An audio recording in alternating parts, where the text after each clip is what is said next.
ప్రతిసారి కూడాను అంబేద్కర్ గారి మనసులో మెచ్చేవారు.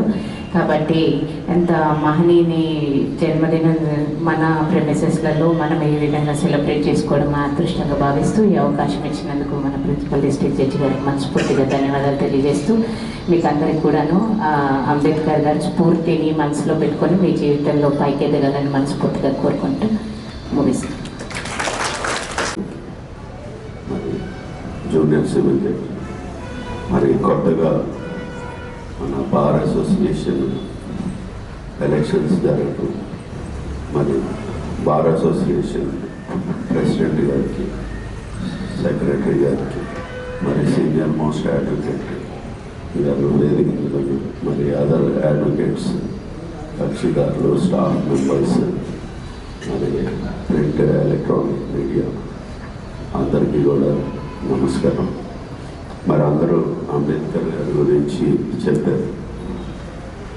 ఇంకా ఆయన గురించి చెప్పాలంటే ఎవ్రీడే మనకి అంబేద్కర్ ఫోటో ఒక అడ్వకేట్ భవానీ బాయ్ ఇచ్చిన ఫోటో, దాన్ని ఎవ్రీడే నేను దేవుడి దగ్గర పెట్టి ఎవ్రీడే నేను పూజ చేసుకునే వర్క్ స్టార్ట్ చేస్తాను.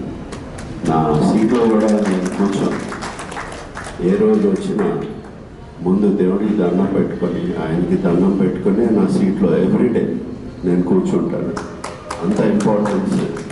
ఎందుకంటే మనం ఆయన ఇచ్చిన కాన్స్టిట్యూషన్ వల్లే మనందరికీ జాబ్స్ రావడం కానీ, మరి హ్యూమన్ రైట్స్ కానీ, ఫండమెంటల్ రైట్స్, మనకున్న రైట్స్, మరి మన ప్రపంచంలో best democratic country in the world India అనే చెప్తారు.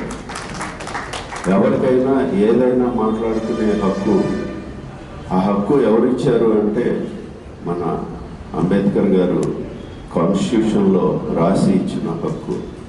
మనం ఏదున్నా సరే మనం తప్పు చేశామంటే మనకి ఎక్స్ప్లెనేషన్ చేయడానికి అవకాశం ఇవ్వాలి. అదే డెమోక్రసీ అంటే.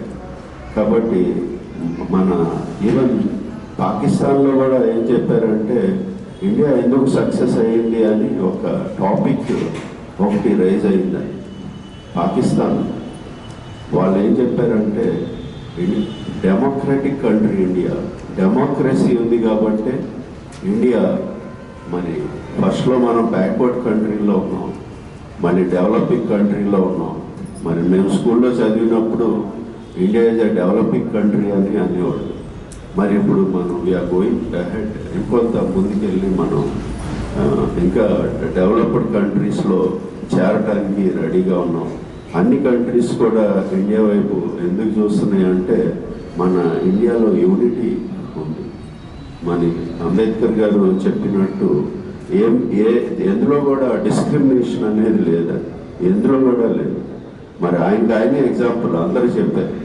మరి ఆయనకి ఏం ఆస్తి లేదు, ఏం లేదు, కానీ ఆయన ఎంతో కష్టపడి మరి ఫారిన్ కంట్రీస్లో చదువుకొని వచ్చారు ఆ రోజుల్లో.